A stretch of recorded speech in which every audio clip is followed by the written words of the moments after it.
On a steamy August afternoon, several miles off the southeast Georgia coast, a rusty old ship sank with little fanfare. Right now they're trying to get their anchor straight. They're going to deploy the anchor and actually drag the vessel in with the anchor deployed. And then once they get where they want it, they'll cut loose of the tow.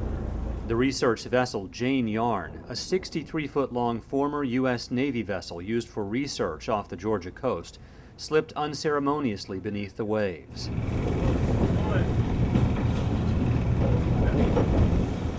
The Yarn's nose pointed straight into the air as the ship slid slowly backward, taking with her the memories of countless voyages to the underwater wonderland known as Gray's Reef. Settling into the watery depths where she will remain for the rest of time, the Yarn was swallowed by a shroud of green ocean. She sat upright, as if ready to face this new challenge. But no one stood inside the wheelhouse, and no researchers worked in the lab on the stern. Strangely, though, those closest to the story say this is exactly what the ship's namesake would have wanted.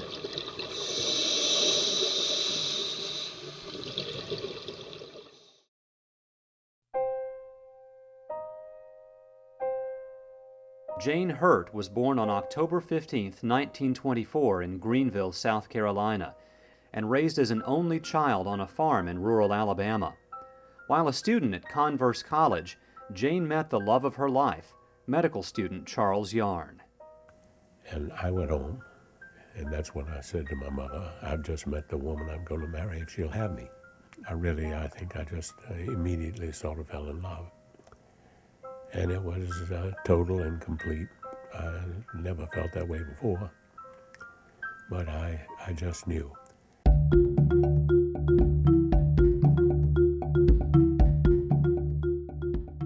Charles went on to become one of the region's most prominent plastic surgeons with a practice in Atlanta. The couple had 2 sons and a daughter, but their lives didn't really change until a family vacation in Africa in 1967. These are the original Yarn family movies from that trip. The Yarn spent 5 weeks living in the bush in Kenya. No TV, few modern conveniences, and plenty of time to get to know each other and themselves. Yet Jane almost missed out. And Jane said no, she didn't want to go.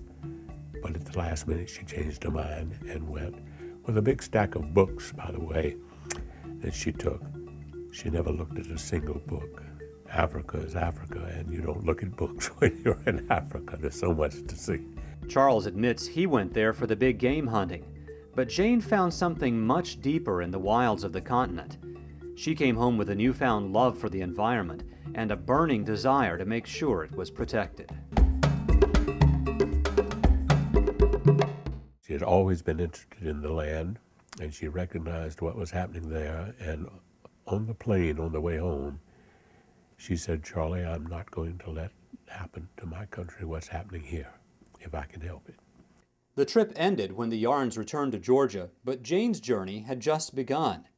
She got started by organizing the first ever meeting of Georgia's coastal landowners in October 1968 and joined an effort to stop Charles Frazier, developer of Hilton Head Island, South Carolina, from creating a similar development on pristine Cumberland Island, now a national seashore. Jane recounted the story to a National Park Service oral historian in 1995 in what may be the only recorded interview with Jane that survives today. He appeared at the luncheon with plans all rolled up, and he threw them out and made this big announcement that he was going to develop a hotel and all this wonderful stuff. And the wires would be underground, so that would be okay. It would be a good development like Hilton Head. Oh, well, I personally felt that we just couldn't have that. That was not what the island was intended to be. And so we all started working on a plan to eliminate his grandiose plan. Eventually, Frazier gave up on Cumberland Island, but Jane was already working to save other coastal treasures. She helped the Nature Conservancy raise thousands of dollars to buy Georgia barrier islands, including 400-acre Egg Island at the mouth of the Altamaha River. nearby Wolf Island, and 12,000-acre Wausau Island closer to Savannah. In the case of Egg Island, Jane even got her husband Charlie to write a big check.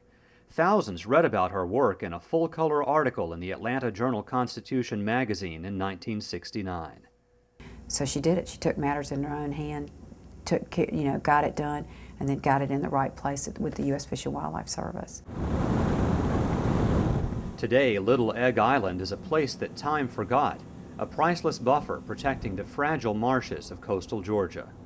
We owe a lot to people that have that foresight that, that many years ago to be thinking about conservation when it wasn't really that popular of an idea. It was just sort of coming in vogue, and now it's a testament. It'll be there forever, and to give that family and Jane Yarn credit for that, it's something we should all really think about. Who fought those fights a long time ago?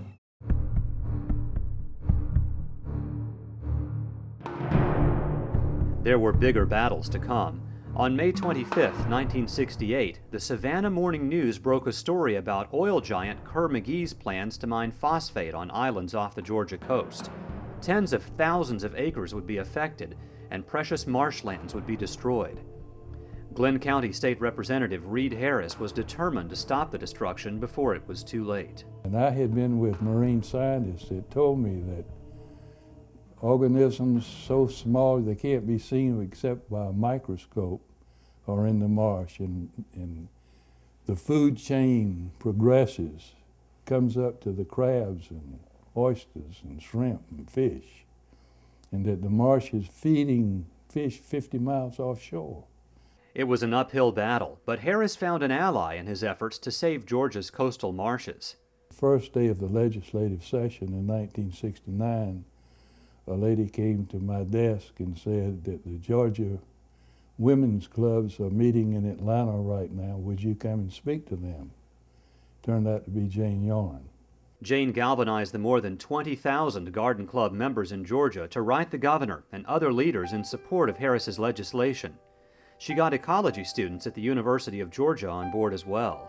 She became very enthusiastic about trying to get the legislation passed. She wrote letters, she sent wires, she got on the telephone. She was in contact with the garden clubs across Georgia. She contacted Rotary organizations, Kiwanis clubs, wherever there was a crowd of people, she got in contact with them. In the end, Jane's crusade was a success. So many people packed a hearing on the Kerr McGee plan in Savannah that the meeting had to be moved to a ballroom at the DeSoto Hilton Hotel, and nearly everyone there spoke in favor of saving the marshes. Reed Harris's Marshlands Protection Act, which gave the state oversight over all Georgia's coastal marshes, was passed by the state legislature in February 1970, and Governor Lester Maddox signed it into law. Her activities were very important to the passage of the bill. So would the bill have passed without Jane Yarn? I don't think so.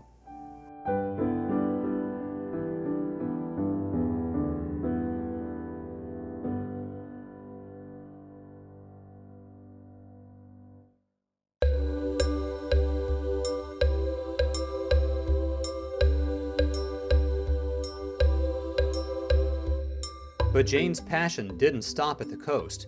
She was part of a group of enthusiastic conservationists who called themselves the River Rats.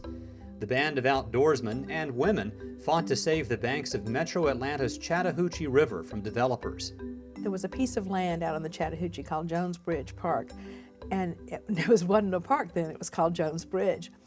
And it was a piece of land that was in bankruptcy and had a chance to buy it. And I went to Jane for advice, and she absolutely told me how to do it, which I'm passing on those words to people now. And she got the Nature Conservancy involved with helping with some of the money, the interim money. I think without Jane's word, they would never have done it because I was an unknown at that time. Now, Jones Bridge Park is a natural oasis in the midst of the suburban sprawl. Later, Jane helped create a 48-mile-long federal recreation area just downstream. Before long, people started to take notice of the Atlanta housewife who just wouldn't take no for an answer. Jane was named Atlanta's Woman of the Year in 1970, and national attention followed when she was profiled in the January 1971 issue of Harper's Bazaar. But rather than getting a big ego, Jane focused on helping younger women follow in her footsteps. She seemed to be very influential with young people who wanted to get involved in the environment, and they really looked to her, and she mentored these people.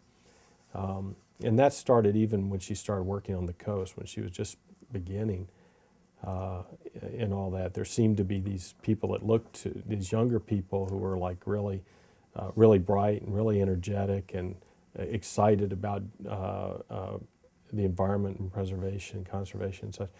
And they really looked to her for some kind of leadership.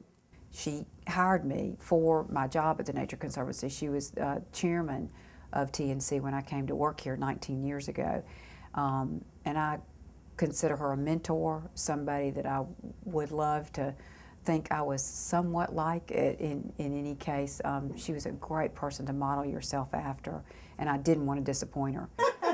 Another Jane Yarn protege is Marsha Bansley, Executive Director of Trees Atlanta.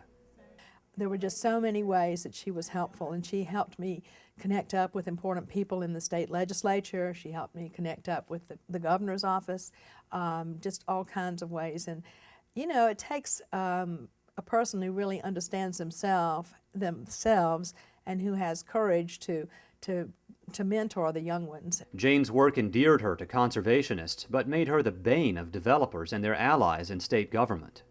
Some people didn't like her, because if Jane didn't like you, I mean, if you were doing something wrong, your life was going to be miserable. I can see how somebody would describe her as a pain, but I think at the end of the day, people respected her tremendously for her knowledge and for how she fought for things. One of the senators at one of the meetings, a little party that the senators have the first of the year, came up to me and said, "Doctor, why don't you keep your wife at home?" And I said, "Is she bothering you, Senator?" He said, "Well," he said, "you know," he said, "I respect the hell out of that woman, but she's against everything I'm for." He was the black hat, you know, the developer. They all underestimated her. And she disarmed them with her own grace and all. But I think they underestimated her because, you know, it was a slightly different time, and she was a woman playing in essentially what was usually a man's world. I mean, the classic way to characterize Jane is that she was a true steel magnolia, a Southern woman. It depended on who she was talking to. Well, she had a steel spine. I mean, there's no doubt about it.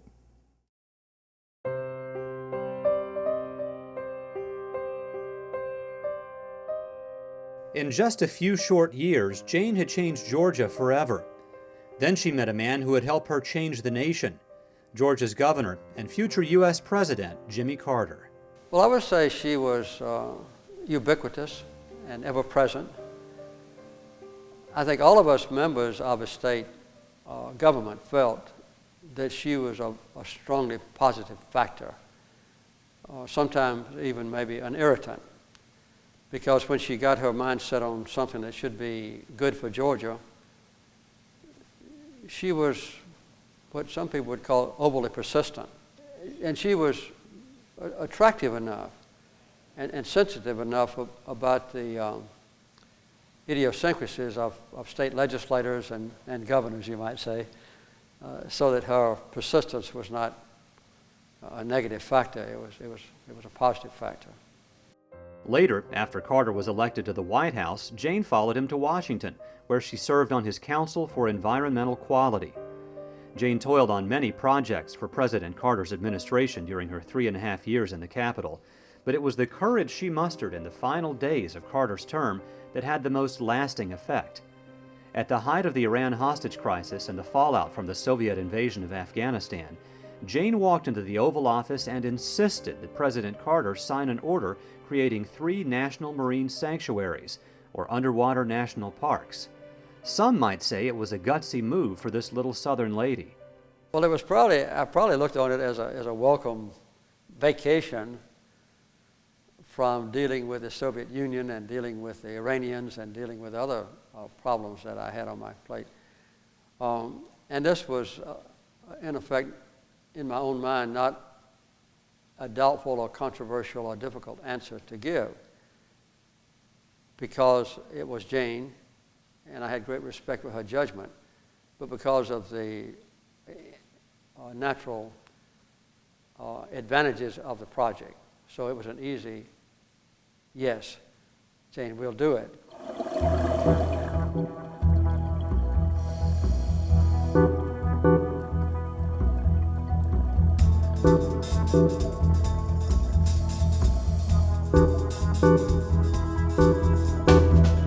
The 3 marine sanctuaries Carter created in January 1981 include Gray's Reef, a 17-square-mile patch of ocean floor 17 miles off the Georgia coast, teeming with life of all kinds. The diving can be very enjoyable. It's a very unique site. Diving here, you will see things that are both tropical and colder water or temperate species. It's a long trip to get out to Gray's Reef, but once you're here, the payoff is when you actually get into the water. And I've made a lot of dives in my life, but one thing that always surprises me is that on every dive I see something new.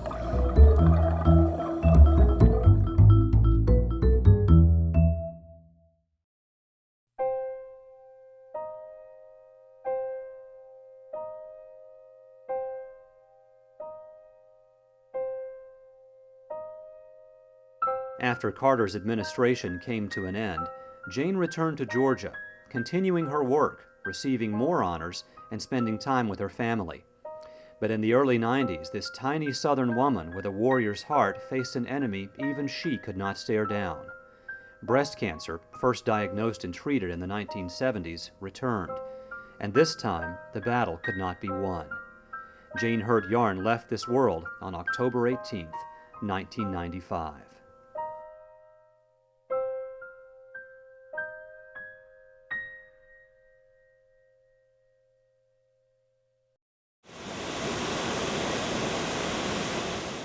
Some of the water off the Georgia shore trickles down from the Tallulah Gorge State Park, hundreds of miles away in the northeast Georgia mountains.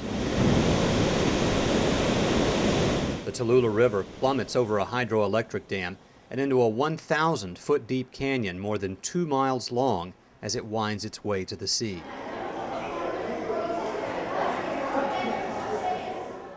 In 1996, the Georgia Department of Natural Resources named a new facility here in Jane Yarn's honor. The Jane Hurt-Yarn Interpretive Center is a 16,000-square-foot educational building packed with cultural, historical, and natural exhibits. Wildlife that I see and the sound of the water. Here, interpretive ranger Jessica James Weems works every day in the shadow of the environmental giant whose vision she shares. Everything that I've read about her, she just seemed like she wasn't going to be stopped, a go-getter, and really found a purpose and fought for that purpose. Basically, she felt like environmental education was the most important thing. So when they built the building, they made it an interpretive center to preserve her legacy of environmental education so that when our visitors come, they could learn about the natural resources here at Tallulah Gorge. It's no surprise that officials at Gray's Reef christened their first research vessel in Jane's honor in 1998. Her vision was put into practice as researchers made dozens of trips offshore to study the aquatic animals Jane's tenacity helped to save. This is not just about Gray's Reef. It's about the whole health of our coastal area and our inland system. So this is one link in a major chain, and the chain for this particular area starts all the way up above Atlanta. By the mid-2000s, the research vessel Jane Yarn, already old when Gray's Reef acquired it in the late 90s, had outlived its usefulness and been replaced by newer vessels. But forward-thinking leaders at NOAA had a plan to give this aging ship a new life. They donated the Jane Yarn to the Georgia Department of Natural Resources so it could be sunk to become one of more than 20 artificial reefs off the Georgia coast. Bye, Jane. The RV Jane Yarn left her dock at Priest Landing on Skidaway Island for the last time in July 2007. But the ship could not be sunk in the condition she was in. It took several weeks and about $10,000 worth of work to get the yarn cleaned up and ready for her new role. Workers cut large holes in the decks to help the water come flowing in, and removed oil and other contaminants that might be harmful to fish and other organisms. Finally, on August 23, 2007, a tugboat towed the Jane yarn several miles offshore to the site of the J Reef, a spot where state officials have sunk several ships and other man-made objects to create artificial fish habitats. Oh, I think I have mixed feelings. It's always exciting to see progress, but it's also sad to see a really great vessel heading off to a final resting place. So I don't know, I have mixed feelings. I'm thinking about all the people that have done research on board the Jane Yarn, and this would probably be a sad moment for them to see that boat taking off for the last time, but it's going to move on to a higher purpose. it's going to move on to a great purpose. Divers are going to have a blast checking out the inside and the structure of this vessel, so it'll be good.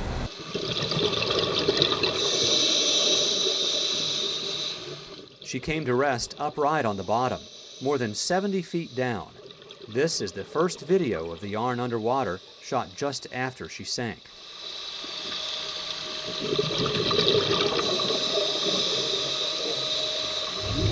Dive, dive, dive!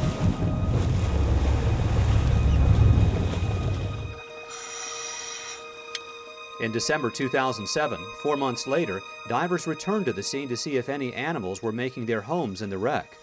Researchers Greg McFall and Todd Ressiker were stunned at what they found. Well, lots of big amberjack and lots of sea bass and tom tates and lots of barnacles. It was a good dive. Saw a lot of stuff on the Jane Yarn. Amberjack, spadefish, barracuda, black sea bass, round scad. It's got its own little ecosystem down there now. It's a little bit strange to see it sitting down there all alone, but when you see everything that's attracted to it, it's like the legacy lives on, so it's pretty neat. Reflecting on the meaning of this new step in Jane Yarn's legacy, those who knew the pioneering environmentalist personally say she would be honored by what's been done. My wife and I scuba dive a good bit, and we dive on old wrecks that have been turned into reefs, and the idea of contributing that as part of an artificial reef, I think she'd feel that was in great keeping with her own goals and objectives. I think that would please her no end. I think she might like that a lot. I think she'd be very pleased with it. It's a good decision that's been made to take this vessel that's now played a very useful life, as did she, and then to have it placed, so it continues to play a useful life in the enhancement of the environment, the breeding of additional tens of thousands of spawning fish, and as a site location for people who love the sea. All these things I think would bring a pleasant feeling to Jane.